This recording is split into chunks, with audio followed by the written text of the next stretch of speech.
السلام علیکم ورحمۃ اللہ وبرکاتہ۔ امید ہے آپ سبھی مان اور صحت کی بہترین حالتوں میں ہوں گے۔ دورہ قرآن کے اس سفر میں آج ہم پارہ نمبر 6 کا آغاز کریں گے۔ اللہ کے نام کے ساتھ پارہ نمبر 6 کا آغاز کرتے ہیں۔ اعوذ باللہ من الشیطان الرجیم، بسم اللہ الرحمن الرحیم۔ رب اشرح لی صدری ویسر لی امری واحلل عقدۃ من لسانی یفقہوا قولی۔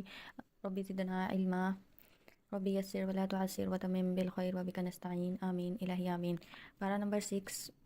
میں سورۃ النساء آیت 146 سے 176 اور سورۃ المائدہ کا آغاز یعنی آیت نمبر 1 سے 82 تک شامل ہے۔ آیت 148 سے 152 میں بات ہے اللہ کی رحمت اور منافقین کے انجام کی۔ بسم اللہ الرحمن الرحیم، شروع اللہ کے نام سے جو بڑا مہربان نہایت رحم کرنے والا ہے۔ لا یحب اللہ الجہر بالسوء من القول، اللہ اونچی آواز میں برائی کی بات کرنے کو پسند نہیں کرتا مگر جس پر ظلم کیا گیا ہو اسے اجازت ہے۔ یہاں پہ شریعت نے تاکید کی ہے کہ کسی کے اندر برائی دیکھو تو اس کا چرچا نہ کرو بلکہ تنہائی میں اس کو سمجھاؤ، لیکن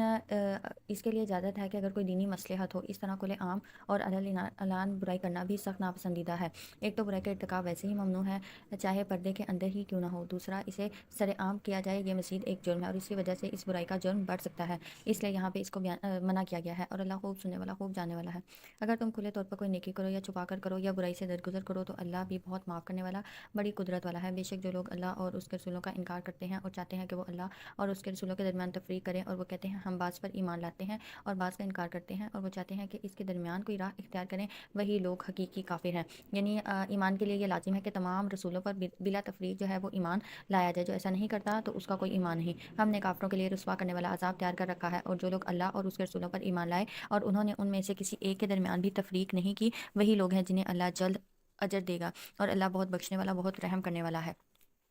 اے نبی، اہل کتاب آپ سے تقاضا کرتے ہیں کہ آپ ان پر آسمان سے ایک کتاب اتار لیں۔ چنانچہ ان لوگوں نے موسیٰ سے بھی اس سے بڑا تقاضا کیا تھا۔ انہوں نے کہا تھا اے موسیٰ، ہمیں اللہ بالکل آنکھوں کے سامنے دکھا۔ پھر ان کے ظلم کی وجہ سے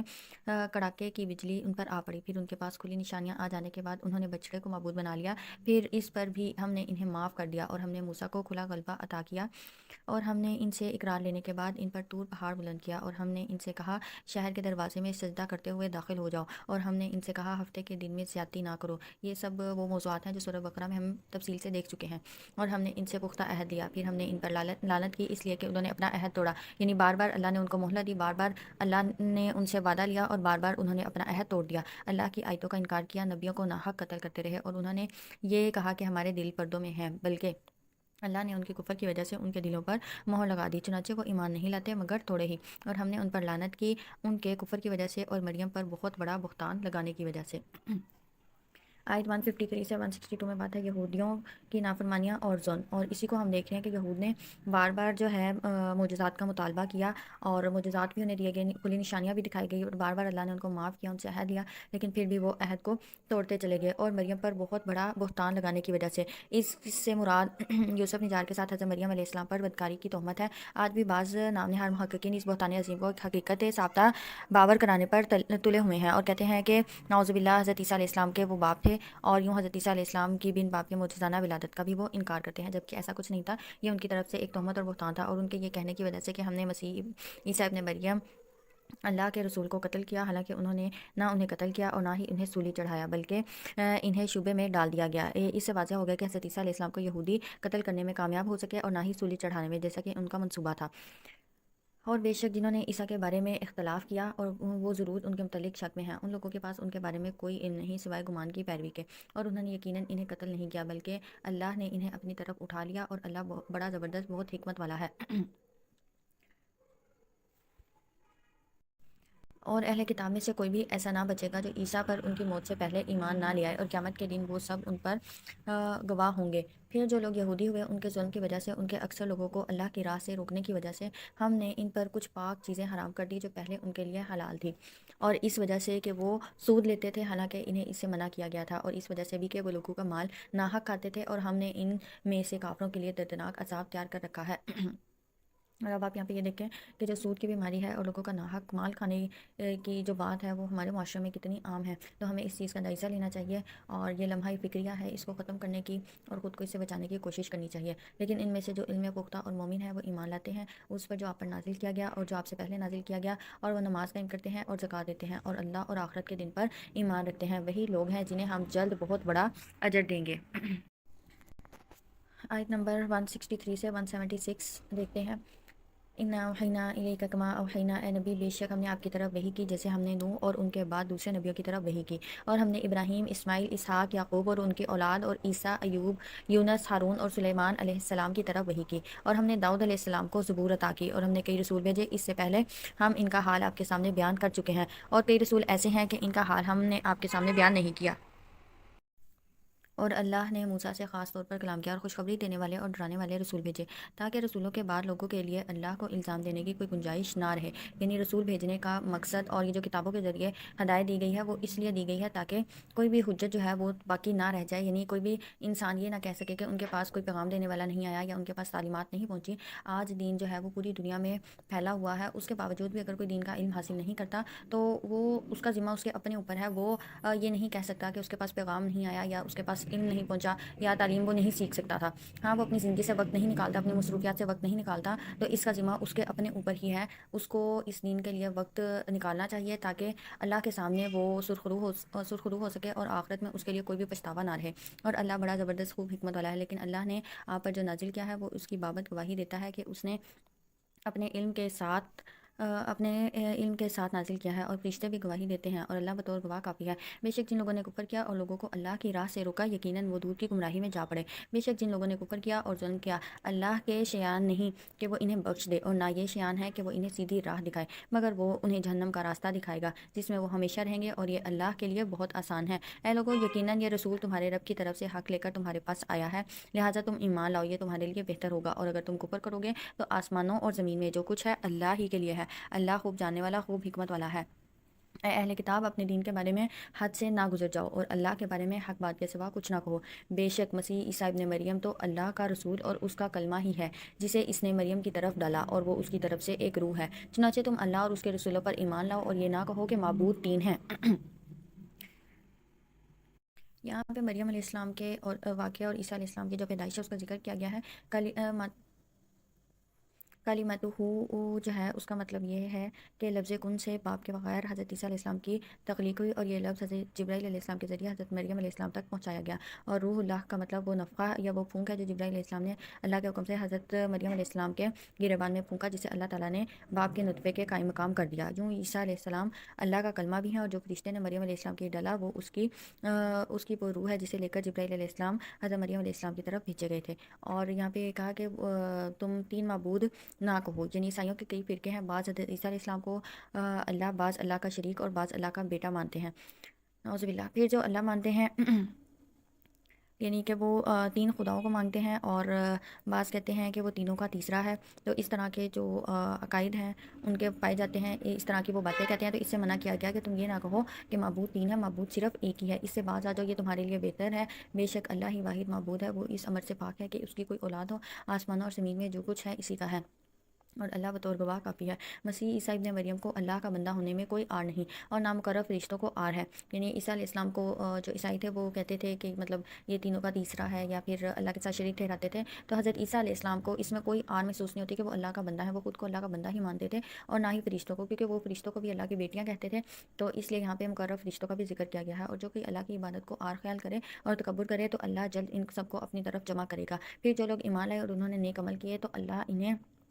ان کے پورے اجر دے گا اور انہیں اپنے فضل سے زیادہ عطا کرے گا، اور جن لوگوں نے اللہ کی عبادت کو آر خیال کیا اور تکبر کیا تو وہ انہیں بہت دردناک عذاب دے گا، اور وہ اللہ کے سوا اپنے لیے کوئی حمایتی اور کوئی مددگار نہیں پائیں گے۔ اے لوگوں، تمہارے رب کی طرف سے تمہارے پاس ایک دلیل آ گئی ہے، اور ہم نے تمہاری طرف ایک واضح نور نازل کیا ہے۔ پھر جو لوگ اللہ پر ایمان لے آئے اور اس کے دین کو مضبوطی سے پکڑ لیا تو وہ ضرور انہیں اپنی رحمت اور فضل میں داخل کرے گا، اور انہیں اپنی طرف پہنچنے کے لیے سیدھا راستہ دکھائے گا۔ اے نبی، لوگ آپ سے فتویٰ پوچھتے ہیں، کہہ دیجئے اللہ کلالہ کے بارے میں حکم دیتا ہے کہ اگر کوئی شخص مر جائے جس کی اولاد نہ ہو اور اس کی ایک بہن ہو تو اس کے لیے بھائی کے چھوڑے ہوئے مال میں سے آدھا حصہ ہے، اور اگر بہن کی اولاد نہ ہو تو اس کا بھائی اس کا وارث ہے۔ پھر اگر بہنیں دو یا دو سے زیادہ ہوں تو ان کے لیے بھائی کے چھوڑے ہوئے مال کا 2/3 حصہ ہے، اور اگر کئی بہن بھائی مرد اور عورتیں وارث ہوں تو مرد کا حصہ 2 عورتوں کے حصے کے برابر ہوگا۔ اللہ تمہارے لیے وضاحت بیان کرتا ہے تاکہ تم گمراہ نہ ہو جاؤ، اور اللہ ہر چیز کو خوب جاننے والا ہے۔ کلالہ کے بارے میں پہلے بھی گزر چکا ہے، اور اس مرنے والے کو کہا جاتا ہے جس کا باپ یا دادا نہ ہو اور اولاد بھی نہ ہو، تو اس کی میراث کا یہاں پہ ذکر کیا جا رہا ہے۔ تو اس میت کی جو وراثت ہے اس کا یہاں پہ یہ بیان کیا جا رہا ہے۔ کلالہ کے بارے میں، ایسی میت کو کلالہ کہا جاتا ہے۔ یہاں پہ ہماری سورۃ النساء جو ہے وہ مکمل ہوئی۔ آگے ہم سورہ المائدہ کا آغاز کریں گے۔ مائدہ کا تعارف دیکھتے ہیں۔ سورہ مائدہ مدنی صورت ہے جس میں 120 آیات ہیں۔ اس میں حلال و حرام کے احکام، عہد و پیمان کی پابندی، اسلامی قوانین، اہل کتاب کے ساتھ معاملات، حدود اللہ اور حضرت عیسیٰ علیہ السلام کا ذکر شامل ہے۔ یہ صورت انصاف، دیانتداری اور ایمانداری کی تاکید کرتی ہے۔ سورہ مائدہ کی آیت 1 سے 5 میں ہیڈنگ ہے حلال و حرام، شکار اور نکاح کے احکام۔ بسم اللہ الرحمن الرحیم۔ شروع اللہ کے نام سے جو بڑا مہربان نہایت رحم کرنے والا ہے۔ یا ایھا الذین آمنوا اوفوا بالعقود، اے لوگو جو ایمان لائے ہو معاہدے پورے کیا کرو۔ تمہارے لیے چوپائے مویشی حلال کیے گئے ہیں سوائے ان کے جن کے نام تمہیں ابھی پڑھ کر سنائے جائیں گے۔ جب تم احرام کی حالت میں ہو تو شکار کو حلال نہ جانو، یعنی احرام کی حالت میں شکار کرنا جائز نہیں۔ بے شک اللہ جو چاہتا ہے فیصلہ کرتا ہے۔ اے لوگو جو ایمان لائے ہو، اللہ کی نشانیوں کی بے حرمتی نہ کرو اور نہ ہی حرمت والے مہینوں کی۔ اللہ کی نشانیاں یعنی شعائر اللہ، اس سے مراد حرمت اللہ ہے جن کی تعظیم و حرمت مقرر فرمائی گئی ہے، اور حرمت والے مہینوں سے مراد وہ مہینے ہیں، وہ 4 مہینے ہیں جن میں جو لڑائی جھگڑا ہے، قتل ہے، اس کو منع کیا گیا ہے، اور وہ 4 مہینے رجب، ذوالقعدہ، ذوالحجہ اور محرم کے ہیں۔ تو کہا کہ نہ ان کی حرمت کو پامال کرو اور نہ ہی اللہ کی نشانیوں کی بے حرمتی کرو، نہ حرم میں قربان ہونے والے اور نہ پٹے پہنائے جانوروں کی، اور نہ بیت الحرام کا قصد کرنے والوں کی، اور وہ اپنے رب کا فضل اور اس کی رضا تلاش کرتے ہیں۔ اور جب تم احرام کھول تو شکار کر سکتے ہو، اور کسی قوم کی دشمنی تمہیں صرف اس لیے ذاتی پر آمادہ نہ کرے کہ انہوں نے تمہیں مسجد حرام سے روک دیا تھا۔ یعنی کو تمہیں ان مشرکین نے 6 ہجری میں مسجد حرام میں جانے سے روک دیا تھا، لیکن تم ان کے اس روکنے کی وجہ سے ان کے ساتھ زیادتی والا رویہ اختیار نہ کرنا۔ دشمن کے ساتھ بھی حلم اور عفو کا سبق دیا جا رہا ہے، یعنی معاف کرنا جو ہے وہ بہتر ہے، زیادتی کرنے سے منع کیا گیا ہے۔ اور تم نیکی اور پرہیزگاری کے کاموں میں ایک دوسرے کی مدد کرو، اور گناہ اور زیادتی کے کاموں میں ایک دوسرے کی مدد نہ کرو، اور اللہ سے ڈرو، بے شک اللہ سخت عذاب دینے والا ہے۔ تمہارے لیے حرام کیے گئے ہیں، یہاں پہ اب وہ جانور بتائے جا رہے ہیں جو حرام کیے گئے ہیں: مردہ جانور، خون، سور کا گوشت، اور وہ جانور جس پر اللہ کے سوا کسی کا نام پکارا جائے، اور گلا گھٹنے سے مر جانے والا، چوٹ لگ کر مرنے والا، اوپر سے کھینچ کر مر جانے والا، کسی کا سینگ لگ کر مر جانے والا، اور وہ جانور بھی جسے درندے کھا جائیں سوائے اس کے جسے تم ذبح کر لو، اور وہ جانور جو آستانوں پر ذبح کیا جائے، اور یہ کہ تم فال کے تیروں سے قسمت معلوم کرو۔ فال کے تیروں سے قسمت معلوم کرنا، اس کے 2 معنی کیے گئے ہیں: ایک تیروں کے ذریعے سے تقسیم کرنا، دوسرے تیروں کے ذریعے سے قسمت معلوم کرنا۔ پہلے معنی کی بنا پر کہا جاتا ہے کہ جوئے وغیرہ میں ذبح شدہ جانور کی تقسیم کے لیے یہ تیر ہوتے تھے جس میں کسی کو کچھ مل جاتا اور کوئی محروم ہو جاتا، اور دوسرے معنی کی روح سے مطلب یہ ہے کہ ازلام سے مراد تیر ہیں جن سے وہ کسی کام کا آغاز کرتے وقت فال لیا کرتے تھے۔ انہوں نے 3 قسم کے تیر بنا رکھے تھے: ایک افعل کر، دوسرا لا تفعل نہ کر، اور تیسرے میں کچھ نہیں ہوتا تھا، تو جو تیر نکلتا تھا پھر وہ ویسا ہی کرتے تھے، تو اس سے منع کیا گیا ہے۔ یہ سب گناہ کے کام ہیں۔ آج وہ لوگ نا امید ہو گئے جنہوں نے تمہارے دین کا انکار کیا، لہٰذا تم ان سے نہ ڈرو اور مجھے سے ڈرو۔ آج میں نے تمہارے لیے تمہارا دین مکمل کر دیا اور تم پر اپنی نعمت پوری کر دی، اور بس جو شخص بھوک سے بے بس ہو جائے جبکہ وہ گناہ پر مائل ہونے والا نہ ہو تو یقیناً اللہ بہت بخشنے والا، بہت رحم کرنے والا ہے۔ یہ جو آیت ہے نا، الیوم اکملت لکم دینکم واتممت علیکم نعمتی ورضیت لکم الاسلام دینا، یہ جو آیت ہے یہ دین کی تکمیل پہ، یعنی دین کے احکامات جو سب نازل ہو چکے تھے ان کی تکمیل پہ سب سے آخر والی جو آیت ہے نازل ہونے والی، وہ یہ آیت ہے، یعنی احکامات کی جو تکمیل کے اینڈ پہ جو آیت نازل ہوئی تھی وہ یہ والی آیت نازل ہوئی تھی۔ اے نبی، لوگ آپ سے پوچھتے ہیں کہ ان کے لیے کھانے کی کیا چیزیں حلال کی گئی ہیں، کہہ دیجئے تمہارے لیے تمام چیزیں حلال کی گئی ہیں، اور ان شکاری جانوروں کا کیا ہوا شکار حلال ہے جنہیں تم صدا لیتے ہو۔ اللہ نے تمہیں جو سکھایا ہے اس کے مطابق تم انہیں سکھاتے ہو، بس وہ جس شکار کو تمہارے پاس پکڑ رکھیں اس پر اللہ کا نام پڑھو اور اس میں سے کھاؤ، اور اللہ سے ڈرتے رہو، بے شک اللہ جلد حساب لینے والا ہے۔ آج تمہارے لیے پاکیزہ چیزیں حلال کر دی گئی ہیں، اور اہل کتاب کا کھانا تمہارے لیے حلال ہے، اور تمہارا کھانا ان کے لیے حلال ہے، اور تمہارے لیے پاک دامن مسلمان عورتیں اور ان لوگوں کی پاک دامن عورتیں حلال ہیں جنہیں تم سے پہلے کتاب دی گئی، جبکہ تم انہیں ان کے مہر دے دو، نیز انہیں نکاح کی قید میں لانے والے بنو، نہ کہ بدکاری کرنے والے اور نہ چھپی آشنائی رکھنے والے، اور جو ایمان سے انکار کرے تو اس کا عمل یقیناً برباد ہو گیا اور وہ آخرت میں نقصان اٹھانے والوں میں سے ہوگا۔ آیت نمبر 6 سے 11 میں بات ہے وضو، غسل اور عدل و انصاف کے احکام۔ اے لوگو جو ایمان لائے ہو، جب تم نماز کے لیے اٹھو تو اپنے چہرے اور کونیوں تک اپنے ہاتھ دھو لو، اور اپنے سروں کا مسح کر لو، اور اپنے پاؤں ٹخنوں تک دھو لو۔ یہاں پہ وضو کا جو طریقہ ہے وہ بتایا جا رہا ہے کہ جب تم نماز کے لیے اٹھو تو پہلے وضو کر لیا کرو، یعنی اپنے چہرے کو دھو لیا کرو، چہرے کے بعد پھر کونیوں سمیت ہاتھوں سمیت کونیوں تک بازو دھو لو، اس کے بعد سروں کا مسح کر لو، اور مسح کرنے کا جو صحیح طریقہ ہے وہ یہ ہے کہ اپنے سر پہ ہاتھ پھیرتے ہوئے اسے پیچھے گدی تک لے کے جاؤ، پھر وہاں سے واپس لے آؤ، تو اس طرح سے مکمل جو ہے وہ مسح کیا جائے، اور اس کے بعد کانوں کا اسی طرح سے مسح کیا جائے، اور گردن کے مسح کی وضاحت ہمیں احادیث میں نہیں ملتی۔ پھر اس کے بعد پاؤں ٹخنوں تک دھونے کا ذکر ہے، اور اگر تم جنابت کی حالت میں ہو تو غسل کر لو، اور اگر تم بیمار ہو یا سفر کی حالت میں ہو یا تم میں سے کوئی قضاء حاجت سے فارغ ہو کر آیا ہو یا تم نے اپنی عورتوں سے ہم بستری کی ہو، پھر تم پانی نہ پاؤ تو پاک مٹی سے تیمم کر لو، بس اسے اپنے چہرے اور ہاتھوں پر مل لو۔ اس کی مختصر جو تفسیر ہے ہم نے وہ سورہ نساء میں بھی دیکھی تھی۔ صحیح بخاری میں اس کی شان نزول کی بابت آتا ہے کہ ایک سفر میں بیدا کے مقام پر حضرت عائشہ رضی اللہ تعالیٰ عنہ کا ہار گم ہو گیا، جس کی وجہ سے وہاں رکنا یا رکے رہنا پڑا۔ صبح کی نماز کے لیے لوگوں کے پاس پانی نہ تھا اور تلاش ہوئی تو پانی دستیاب ہی نہیں ہوا۔ اس موقع پر یہ آیت نازل ہوئی جس میں تیمم کی اجازت دی گئی۔ حضرت سعید بن حضیر رضی اللہ تعالیٰ عنہ نے آیت سن کر کہا، اے آل ابی بکر، تمہاری وجہ سے اللہ نے لوگوں کے لیے برکتیں نازل فرمائی ہیں، اور یہ تمہاری پہلی برکت نہیں ہے، تم لوگوں کے لیے سراپا برکت ہے۔ اور تیمم کا طریقہ بھی ہم نے یہ دیکھا تھا کہ مٹی پہ ہاتھ مارنے ہیں، اس کے بعد ہاتھوں کو جھاڑ کر اچھے سے تو اس کو اپنے چہرے پر پھیلیں تو اس طرح سے تیمم ہو جاتا ہے۔ اس کے بعد آپ جو ہے نا وہ نماز پڑھ سکتے ہیں، پانی نہ ہونے کی صورت میں اس طرح سے کیا جا سکتا ہے۔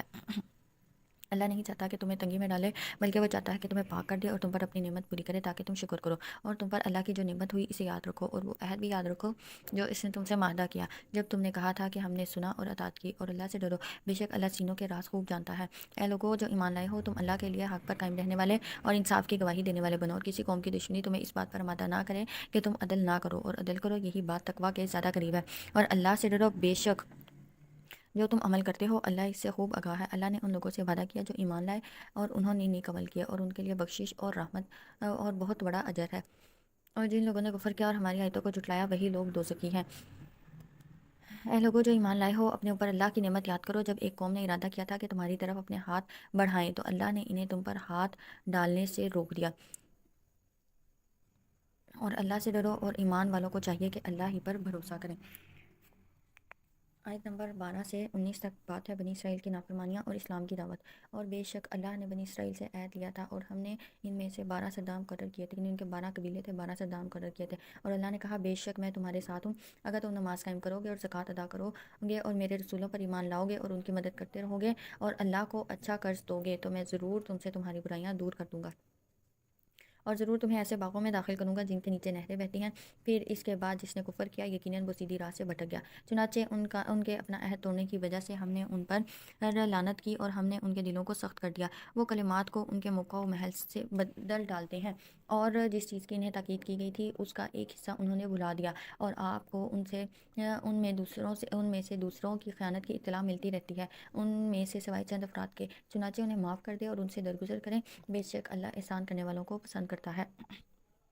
اور جن لوگوں نے کہا بے شک ہم نصارہ ہیں، ان سے ہم نے عہد لیا تھا، پھر جس چیز کی انہیں تاکید کی گئی تھی اس کا ایک حصہ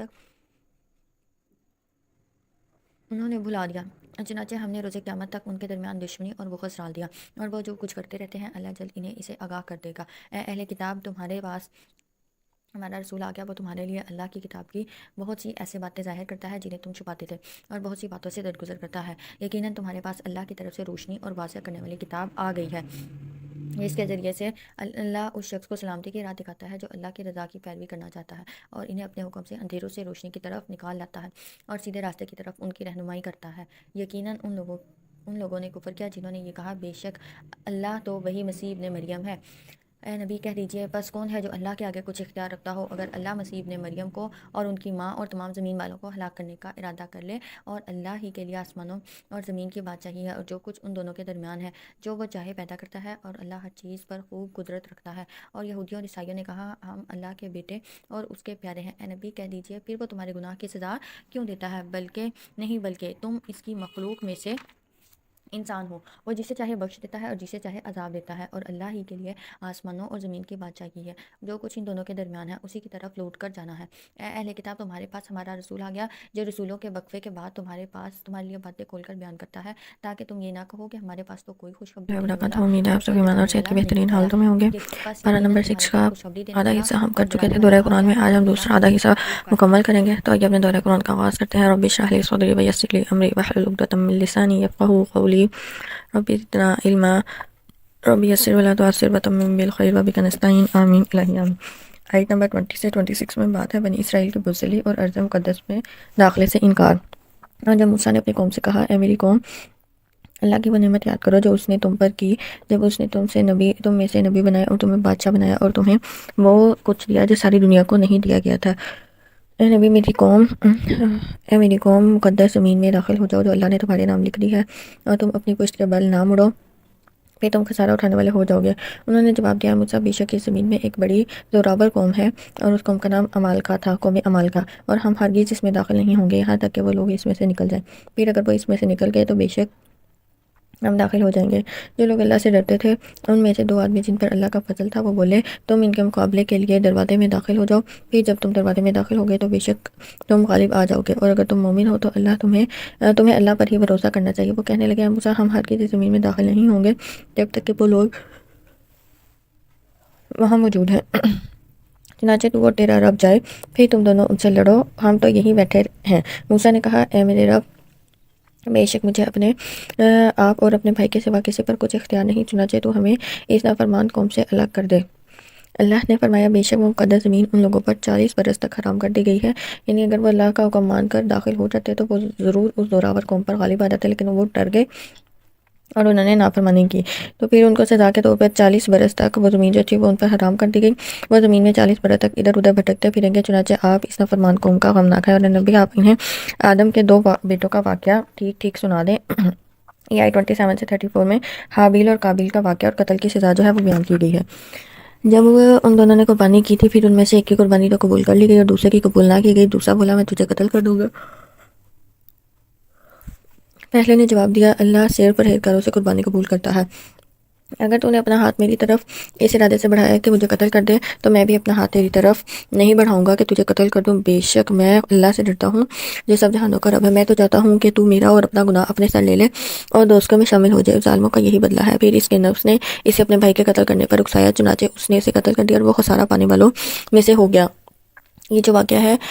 یہ آدم علیہ السلام کے ان 2 بیٹوں کے بارے میں بتلایا جاتا ہے جن کا نام حابیل اور قابیل ہے، اور یہ قربانی کس لیے پیش کی گئی تھی اس کے بارے میں کوئی صحیح روایت ہمیں نہیں ملتی، لیکن مشہور یہ ہے کہ حضرت آدم علیہ السلام اور حضرت حوا علیہ السلام کے ملاپ سے بیک وقت لڑکا اور لڑکی پیدا ہوتے ہیں، دوسرے حمل سے پھر لڑکا اور لڑکی ہوتے ہیں، یعنی صبح اور شام اس طرح لڑکا اور لڑکی جو تھے وہ پیدا ہوتے ہیں، اور ایک حمل کے بہن بھائی کا دوسرے حمل کے بہن بھائی سے کر دیا جاتا تھا۔ حابیل کے ساتھ پیدا ہونے والی بہن بدصورت تھی، جبکہ قابیل کے ساتھ پیدا ہونے والی بہن خوبصورت تھی۔ اس وقت اصول کے مطابق حابیل کا نکاح قابیل کی بہن کے ساتھ اور قابیل کا نکاح حابیل کی بہن کے ساتھ ہونا تھا، لیکن قابیل چاہتا تھا کہ وہ حابیل کی بہن کے بجائے اپنی ہی بہن کے ساتھ کرے جو خوبصورت تھی۔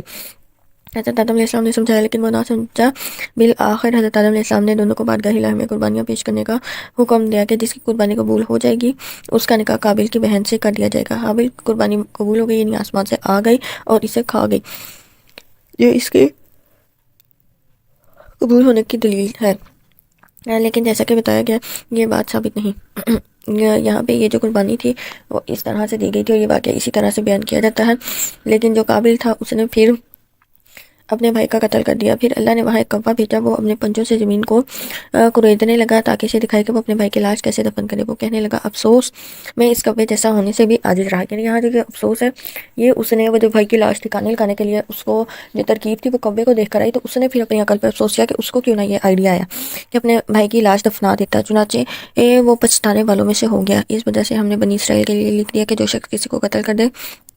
سوائے اس کے کہ وہ کسی کا قاتل ہو یا زمین میں فساد کرنے والا ہو، تو گویا اس نے تمام لوگوں کو قتل کر دیا۔ جو کسی شخص کسی ایک جان کو ناحق قتل ہونے سے بچائے تو گویا اس نے تمام لوگوں کی جان بچا لی، اور ہمارے رسول پاس نشانی لے کر ان کے پاس آ گئے۔ پھر بے شک اس کے بعد ان میں سے بہت سے لوگ زمین میں ہاتھ سے نکل جانے والے ہیں۔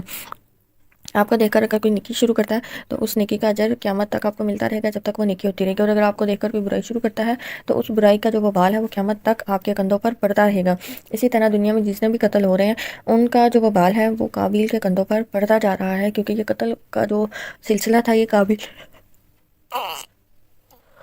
قابیل نے شروع کیا تھا۔ آگے دیکھتے ہیں، جو لوگ اللہ اور اس کے رسول سے جنگ کرتے ہیں اور زمین میں فساد کے لیے باغ دوڑ کرتے ہیں ان کی سزا تو صرف یہ ہے کہ انہیں قتل کیا جائے یا سولی دی جائے، یا ان کے ہاتھ اور پاؤں مخالف جانب سے کاٹ دیا جائے، یا انہیں جلا وطن کر دیا جائے۔ یہ دنیا میں ان کے لیے ذلت ہے اور آخرت میں ان کے لیے بہت بڑا عذاب ہے۔ سوائے ان لوگوں کے جو اس سے پہلے کہ تم ان پر قابو پالو توبہ کر لیں، پس تم جان لو بے شک اللہ بہت بخشنے والا بڑا رحم کرنے والا ہے۔ آیت 35 سے 43 میں بات ہے اللہ کی اطاعت اور چوری کی سزا۔ اے لوگوں جو ایمان لائے ہو، اللہ سے ڈرو اور اس کا قرب تلاش کرو اور اس کے راستے میں جہاد کرو تاکہ تم فلاح پاؤ۔ بے شک جن لوگوں نے کفر کیا ان کے پاس وہ سب کچھ ہو جو ساری زمین میں ہے اور اس کے برابر اور بھی ہو، تاکہ وہ قیامت کے دن عذاب سے بچنے کے لیے فدیہ میں دے دیں تو بھی وہ ان سے قبول نہیں کیا جائے گا، اور ان کے لیے بہت دردناک عذاب ہے۔ وہ آگ سے نکلنا چاہیں گے مگر وہ اس میں سے نہیں نکل سکیں گے، اور ان کے لیے ہمیشہ رہنے والا عذاب ہے۔ اور تم چوری کرنے والے مرد اور چوری کرنے والی عورت کے ہاتھ کاٹ دیا کرو، یہ اللہ کی طرف سے اس گناہ کی عبرتناک سزا ہے جو انہوں نے کیا، اور اللہ غالب خوب حکمت والا ہے۔ پھر جو شخص اپنے گناہ کے بعد توبہ کر لے اور اپنی اصلاح کر لے تو بے شک اللہ اس کی توبہ قبول کر لیتا ہے۔ بے شک اللہ بڑا بخشنے والا، بہت رحم کرنے والا ہے۔ کیا تمہیں علم نہیں کہ آسمانوں اور زمین کی بادشاہی اللہ ہی کے لیے ہے؟ وہ جسے چاہتا ہے عذاب دیتا ہے اور جسے چاہتا ہے بخش دیتا ہے، اور اللہ ہر چیز پر خوب قدرت رکھنے والا ہے۔ اے رسول، آپ ان لوگوں کا غم نہ کھائے جو کفر میں جلدی کرتے ہیں۔ ان لوگوں میں سے کچھ تو وہ ہیں جو اپنے منہ سے کہتے ہیں کہ ہم ایمان لائے، حالانکہ ان کے دل ایمان نہیں لاتے، اور کچھ ان لوگوں میں سے جو یہودی ہوئے وہ جھوٹی باتیں سننے کے عادی ہیں، دوسری قوم کی جاسوسی کرنے والے ہیں جو ابھی اطاعت کے لیے آپ کے پاس نہیں آئی۔ وہ کلمات کا موقع و محل ثابت ہونے کے بعد اسے بدل دیتے ہیں۔ وہ کہتے ہیں اگر تمہیں یہ حکم دیا جائے تو قبول کر لو، اور اگر یہ حکم نہ دیا جائے تو ان سے الگ تھلگ ہو جاؤ، یعنی مرضی کی بات ہو تو مان لو ورنہ ان کے ساتھ بیٹھنے کی ملنے کی کوئی ضرورت نہیں۔ اور جسے اللہ فتنے میں ڈالنا چاہے تو آپ اللہ کی طرف سے اس کے بارے میں قطعاً کچھ اختیار نہیں رکھتے۔ وہی لوگ ہیں جن کے بارے میں اللہ نے نہیں چاہا کہ ان کے دلوں کو پاک کر دے، ان کے لیے دنیا میں رسوائی اور آخرت میں ان کے لیے بہت بڑا عذاب ہے۔ وہ جھوٹی باتیں سننے کے عادی ہیں اور جی بھر کر حرام کھانے والے ہیں۔ پھر اگر وہ آپ کے پاس آئے تو آپ کو اختیار ہے کہ ان کے درمیان فیصلہ کر دیں یا ان سے اعراض کریں، اور اگر آپ ان سے منہ موڑ لیں تو بھی وہ آپ کو قطعاً کوئی نقصان نہیں پہنچا سکیں گے، اور اگر آپ ان کے درمیان کوئی فیصلہ کریں تو انصاف کے ساتھ کریں، بے شک اللہ انصاف کرنے والوں کو پسند کرتا ہے۔ اور کیسے آپ سے فیصلہ وہ کروا سکتے ہیں جبکہ ان کے پاس تورات موجود ہے جس میں اللہ کا حکم ہے، پھر وہ اس حکم سے منہ موڑتے ہیں اور وہ ایمان نہیں لانے والے، یعنی اپنی جو کتاب تورات ہے اس میں بھی جو احکامات بیان ہوئے وہ ان کا بھی انکار کرنے والے ہیں، تو آپ ان کا فیصلہ کریں یا ان سے منہ موڑ لیں، وہ آپ کو کوئی نفع یا نقصان نہیں پہنچا سکتے۔ آیت نمبر 44 سے 50 تک بات ہے اللہ کے احکام کو چھوڑنے کی مذمت۔ بے شک ہم نے تورات نازل کی اور اس میں ہدایت و روشنی ہے، اس کے ذریعے سے فیصلے کرتے تھے انبیاء جو اللہ کے اطاعت کرنے والے تھے ان لوگوں کے لیے جو یہودی تھے، اور اللہ والے اور علماء فیصلہ کرتے تھے اس لیے کہ وہ اللہ کی کتاب کے نگران بنائے گئے تھے اور وہ اس پر گواہ تھے۔ چنانچہ تم لوگوں سے نہ ڈرو اور مجھ سے ہی ڈرو، اور میری آیتیں تھوڑی قیمت میں نہ بیچو، اور جو لوگ اللہ کے نازل کیے ہوئے کے مطابق فیصلے نہ کریں تو وہی کافر ہیں۔ اور ہم نے تورات میں ان کے لیے لکھ دیا تھا کہ بے شک جان کے بدلے جان ہے، آنکھ کے بدلے آنکھ، اور ناک کے بدلے ناک، اور کان کے بدلے کان، اور دانت کے بدلے دانت، اور تمام زخمیوں کا قصاص ہے۔ پھر جو شخص اسے معاف کر دے تو اس کے لیے کفارہ ہے، اور جو لوگ اللہ کے نازل کیے ہوئے کے مطابق فیصلہ نہ کریں وہی ظالم ہے۔ اور ہم نے ان رسولوں کے بعد عیسی ابن مریم کو بھیجا جو اپنے سے پہلے نازل شدہ کتاب تورات کی تصدیق کرنے والے تھے، اور ہم نے انہیں انجیل دی جس میں ہدایت اور روشنی تھی، اور وہ اپنے سے پہلے کی کتاب تورات کی تصدیق کرنے والی تھی، اور پرہیزگاروں کے لیے سراسر ہدایت اور نصیحت تھی۔ اور اہل انجیل کو چاہیے کہ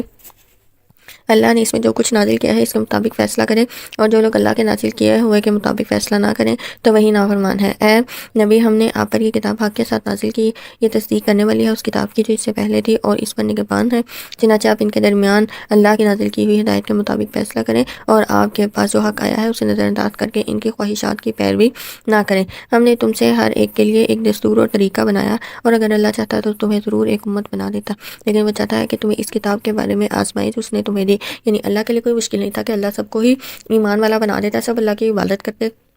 کوئی نافرمانی نہ کرتا، لیکن اللہ نے کتاب اور انبیاء کو بھیج کر انسان کو دو راستے دے دیے۔ اب اس پہ یہ ڈیپینڈ کرتا ہے کہ وہ کون سا راستہ اختیار کرنا چاہتا ہے، تو یہ اللہ نے آزمائش رکھی ہے انسان کے لیے۔ چنانچہ تم نیکیوں میں ایک دوسرے سے آگے بڑھو، اور تم سب نے اللہ ہی کی طرف لوٹ کر جانا ہے، پھر وہ تمہیں اصل حقیقت بتا دے گا جس میں تم اختلاف کرتے رہے تھے۔ اور اے نبی، آپ ان لوگوں کے درمیان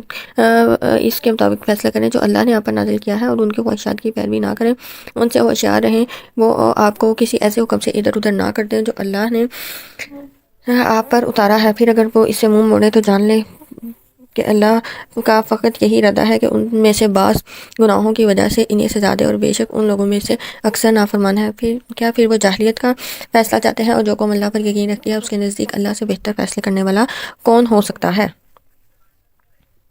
1 سے 66 میں بات ہے یہود و نصارہ کو دوست بنانے سے منع کرنا۔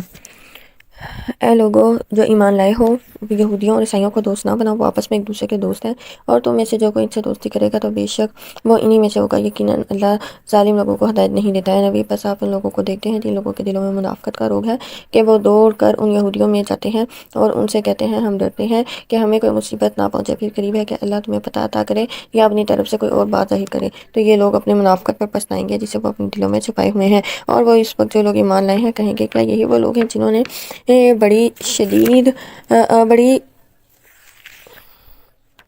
بڑی شد و مد سے اللہ کی قسمیں کھائی تھی کہ بے شک وہ تمہارے ساتھ ہیں، اور ان کے عمل برباد ہو گئے، چنانچہ وہ خسارہ اٹھانے والے ہوں گے۔ اے لوگوں جو ایمان لائے ہو، تم میں سے جو کوئی اپنے دین سے پھر جائے تو پھر اللہ ایسے لوگوں کو لائے گا کہ وہ ان سے محبت کرتا ہوگا اور وہ اس سے محبت کرتے ہوں گے، اور مومنوں پر نرمی کرنے والے ہوں گے اور کافروں پر سختی کرنے والے ہوں گے۔ وہ اللہ کی راہ میں جہاد کریں گے اور کسی ملامت کرنے والے کی ملامت سے نہ ڈریں گے۔ یعنی اگر تم اللہ کی نافرمانی کرتے رہو گے تو اللہ تمہیں پھیر کر تمہاری جگہ ایک ایسی قوم لے آئے گا جو اللہ سے محبت رکھتی ہوگی اور اللہ کی اطاعت بھی کرتی ہوگی۔ یہ اللہ کا فضل ہے، وہ جسے چاہتا ہے عطا کرتا ہے۔ اللہ بڑی وسعت والا، خوب جاننے والا ہے۔ تمہارے دوست تو صرف اللہ اور اس کا رسول ہے، اور وہ لوگ جو ایمان لائے، جو نماز قائم کرتے ہیں، زکوٰۃ دیتے ہیں اور رکوع کرنے والے ہیں۔ اور جو کوئی اللہ سے اور اس کے رسول سے دوستی رکھتا ہے اور ان لوگوں سے دوستی رکھتا ہے جو ایمان لائے، تو اللہ کا گروہ ہے، یقیناً اللہ کا گروہ ہی غالب آنے والا ہے۔ اے لوگوں جو ایمان لائے ہو، تم ان لوگوں کو اپنا دوست نہ بناؤ جنہوں نے تمہارے دین کو ہنسی اور کھیل بنا لیا، ان لوگوں میں سے جنہیں تم سے پہلے کتاب دی گئی تھی اور جو کافر ہیں، اور اللہ سے ڈرتے رہو اگر تم مومن ہو۔ اور جب تم انہیں نماز کی طرف بلاتے ہو تو وہ اسے ہنسی اور کھیل بنا لیتے ہیں، اس کی وجہ یہ ہے کہ بلا شبہ وہ لوگ عقل نہیں رکھتے ہیں۔ نبی کہہ دیجئے اے اہل کتاب، کیا تم ہم سے صرف اس وجہ سے ناراض ہوتے ہو کہ ہم اللہ پر اور جو چیز ہماری طرف نازل کی گئی ہے اور ہم سے پہلے نازل کی گئی کتابوں پر ایمان رکھتے ہیں، اور بے شک تم میں سے اکثر نافرمان ہیں۔ اے نبی کہہ دیجئے کیا میں تمہیں اس شخص کے بارے میں نہ بتاؤں جو جزا کے اعتبار سے اللہ کے نزدیک اس سے بھی بدتر ہے۔ یہ وہ شخص ہے کہ اللہ نے اس پر لعنت کی اور اس پر اپنا غضب نازل کیا اور ان میں سے بعض کو بندر اور سور بنایا، اور اس شخص نے شیطان کی بندگی کی۔ وہی لوگ بدتر درجے میں ہیں اور سیدھی راہ سے سب سے زیادہ گمراہ ہیں۔ اور جب وہ تمہارے پاس آتے ہیں تو کہتے ہیں ہم ایمان لائے، اور ان کا حال یہ ہے کہ وہ کفر کے ساتھ ہی داخل ہوئے تھے اور اسی کے ساتھ نکل گئے، اور اللہ ہر چیز کو خوب جانتا ہے جسے وہ چھپاتے ہیں۔ اور آپ ان سے بہتوں کو دیکھیں گے کہ وہ گناہ زیادتی اور حرام کھانے میں جلدی کرتے ہیں، بہت برا ہے جو کچھ وہ کرتے ہیں۔ رب والے اور ان کے علماء انہیں گناہ کی بات اور حرام کھانے سے کیوں نہیں روکتے؟ بہت برا ہے جو کچھ وہ اپنے لیے تیار کر رہے ہیں۔ اور یہودیوں نے کہا اللہ کا ہاتھ بندھا ہوا ہے، بند گئے انہی کے ہاتھ، اور لعنت پڑی ان پر ان کے قول کی وجہ سے، بلکہ اللہ کے تو دونوں ہاتھ کھلے ہیں اور وہ جیسے چاہے خرچ کرتا ہے۔ حقیقت یہ ہے کہ یہ قرآن جو آپ کے رب نے آپ کی طرف نازل کیا ہے، ان میں سے اکثر لوگوں کی سرکشی اور کفر میں ضرور اضافے کا باعث بنے گا، اور ہم نے قیامت کے دن تک ان کے درمیان دشمنی اور بغض ڈال دیا ہے۔ جب کبھی بھی وہ لڑائی کی آگ بھڑکاتے ہیں تو اللہ اسے بجھا دیتا ہے، اور وہ زمین میں فساد کرنے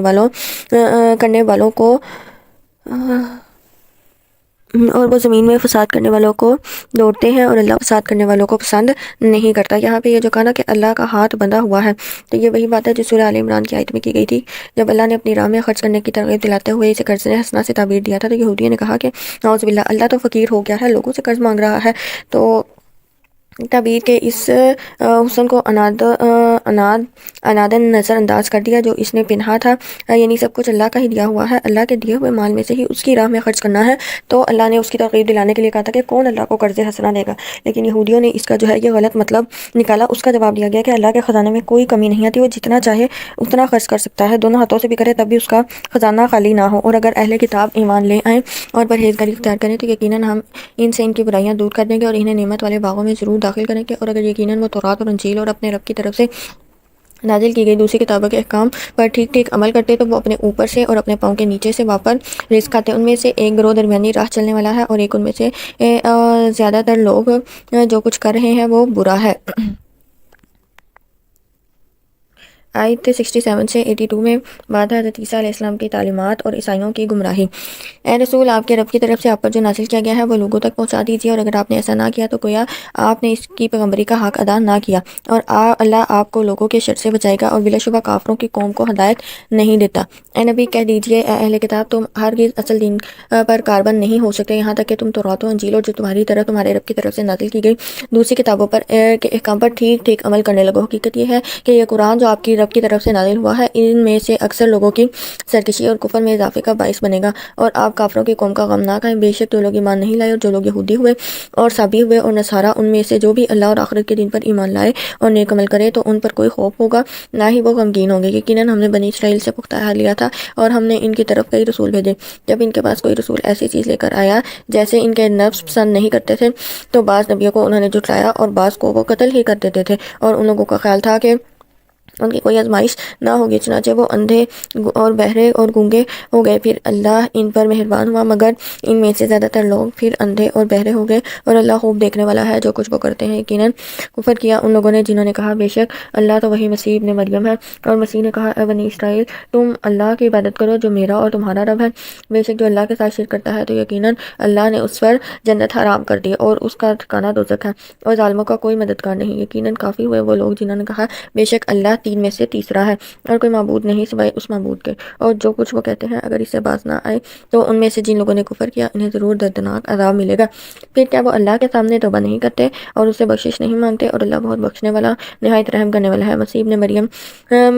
نہیں ہے مگر اللہ کے رسول، بلا شبہ ان سے پہلے بہت سے رسول گزر چکے، اور ان کی ماں صدیقہ نہایت راست باز تھی اور وہ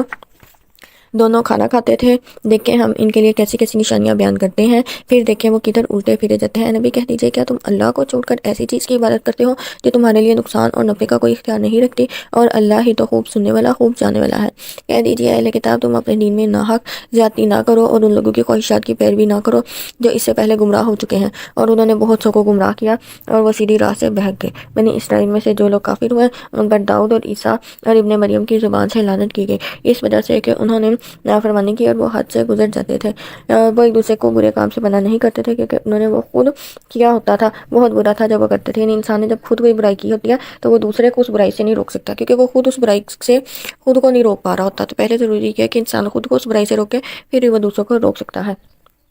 آپ ان میں سے بہت سے کو دیکھیں گے کہ وہ ان لوگوں سے دوستی کرتے ہیں جنہوں نے کفر کیا، بہت برا ہے جو ان کے نفسوں نے ان کے لیے آگے بھیجا کہ اللہ ان سے ناراض ہو گیا اور وہ ہمیشہ عذاب میں رہنے والے ہیں۔ اور اگر ایسا ہوتا کہ وہ اللہ پر اور اس کے نبی پر اور اس پر ایمان لاتے جو اس کی طرف سے نازل کیا گیا ہے تو ان کافروں کو دوست نہ بناتے، لیکن ان میں سے زیادہ تر لوگ نافرمان ہیں۔ اے نبی یقیناً آپ لوگوں میں اہل ایمان سے دعوت رکھنے میں سخت ترین یہودیوں اور مشرکوں کو پائیں گے، اور اہل ایمان سے دوستی رکھنے میں ضرور قریب ترین ان لوگوں کو پائیں گے جنہوں نے کہا بے شک ہم نصارہ ہیں۔ اس کی وجہ یہ ہے کہ بے شک ان میں سے کچھ عالم ہیں، کچھ دنیا سے الگ تھلگ رہنے والے ہیں، اور یہ کہ وہ غرور نہیں کرتے۔ یہاں پہ یہ کہا گیا ہے کہ جو یہودی ہیں ان کو آپ دشمنی میں زیادہ سخت پائیں گے اور مشرکین کو بھی، اور جو عیسائی ہیں ان میں یہودیوں کی اور مشرکوں کی نسبت تھوڑی نرمی پائی جاتی ہے، تو ان کو آپ جو